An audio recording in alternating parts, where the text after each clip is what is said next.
కొత్తగూడెంలో విద్యుత్ పునరుద్ధరణకు నీళ్లలోకి ఈదుకుంటూ సిబ్బంది సాహసం చేశారు. మద్దుకూరు ప్రాజెక్టులో విద్యుత్ లైన్ విఫలం కావడంతో మండలంలోని విద్యుత్ సరఫరా నిలిచిపోయింది. విద్యుత్ స్తంభం అప్పటికే 15 అడుగుల మేర నీటితో నిండిపోయింది. స్తంభం ఉన్న ప్రాజెక్టు నీటితో భయానకంగా ఉన్న తమ ఆవేదనను లెక్క చేయకుండా విద్యుత్ శాఖ సిబ్బంది సాహసాన్ని ప్రదర్శించారు.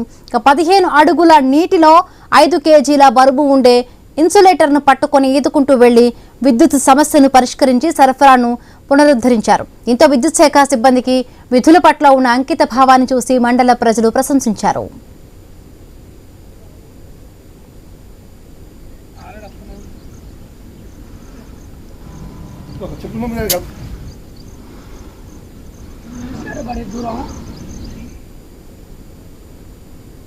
కురిసిన భారీ వర్షాలకి మెరుపులతో కూడిన వర్షం బాగా కురిసింది. దానివల్ల చంద్రగుండకు మధుకూరుకు మధ్యలో ఉన్న 33 kV stand by line insulator ఒకటి ఫెయిల్ అయింది. ఆ ఇన్సులేటర్ ఫెయిల్ అయిన స్తంభం మధుకూరు చెరువులో నడి చెరువులో ఉండడం జరిగింది. సుమారు 15 అడుగుల లోతులో ఉంటుంది. సో దాన్ని మార్చాలంటే చాలా కష్టంతో కూడుకున్న పని.